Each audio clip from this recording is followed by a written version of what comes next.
करते हैं। अब हम आगे श्रवण कौशल में जो दोष हैं उनका निराकरण किस प्रकार से किया जाए, उनका समाधान किस प्रकार से किया जाए, उसको अब हम आगे देखते हैं। श्रवण कौशल में दोष का निराकरण। तो सबसे पहले तो जब हमने बात की थी कि मौखिक कार्य का अभाव रहता है, तो उसी को लेते हुए हम आगे चलते हैं।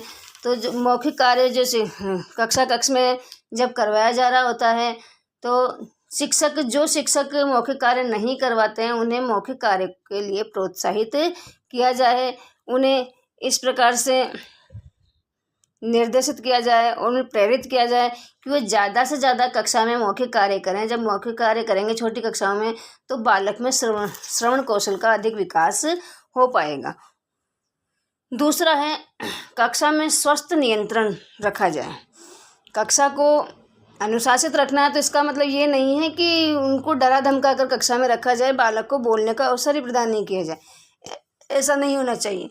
ऐसा होने के कारण बालक कक्षा में रुचि नहीं लेता है, तो इसलिए उसे आत्मीयता का संबंध बनाने चाहिए शिक्षक को छात्रों के साथ, और सरल स्वस्थ नियंत्रण कक्षा में, कंट्रोल कक्षा में रखना चाहिए, जिससे कि छात्र अध्यापक की बात को ज़्यादा से ज़्यादा सुनने का प्रयास करें। नेक्स्ट है, क्लिष्ट पाठ्य वस्तु को रोचक बनाना।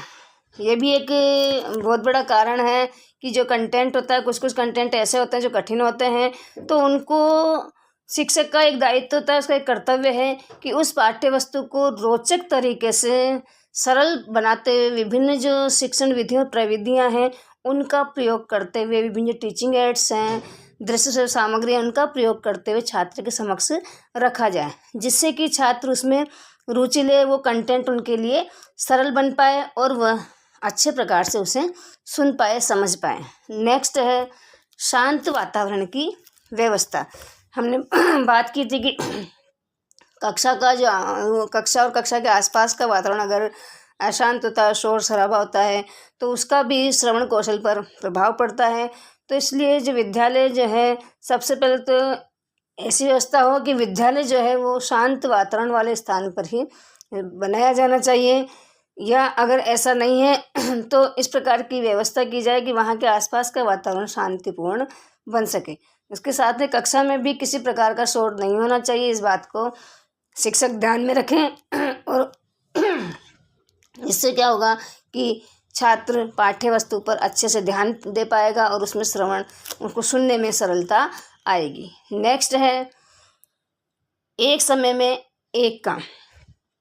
हिंदी शिक्षण में छोटी कक्षाओं में ये बहुत अधिक आवश्यक माना गया है कि मौखिक कार्य के अवसर पर केवल मौखिक कार्य ही करवाया जाए, लिखित कार्य को बाद में करवाया जाना चाहिए, उसके साथ में नहीं कराया जाना चाहिए। तो इससे क्या होता है कि बालक जब एक समय में एक ही कार्य की ओर ध्यान देगा, सुनने पर ध्यान देगा, तो उसके श्रवण का उसमें विकास, सुनने की क्षमता का उसमें विकास हो पाएगा। नेक्स्ट है, श्रवणेंद्रियों की चिकित्सा। अगर किसी बालक में एक अध्यापक को नज़र आ रहा है कि उसके श्रवणेंद्रिय में कोई कमी है, तो उसके लिए समय समय पर विद्यालय में भी चिकित्सकों को बुलाकर उनका निरीक्षण परीक्षण कराना चाहिए, और उसके साथ साथ ही पेरेंट्स को भी इससे अवगत कराया जाना चाहिए, जिससे कि वो उसका चिकित्सकों की सहायता से उसकी जांच करवाए, पर चिकित्सकीय परामर्श ले सके और उनमें इन दोषों का समाधान हो सके, दोष उनमें दूर हो सके। तो इस प्रकार से छात्र छात्राओं में श्रवण कौशल का समुचित विकास करने के लिए अध्यापकों को निम्नलिखित जो विधियां हैं उनको अपनाना चाहिए, और इसके माध्यम से बालक में श्रवण कौशल के जो दोष हैं उनका निराकरण करना चाहिए।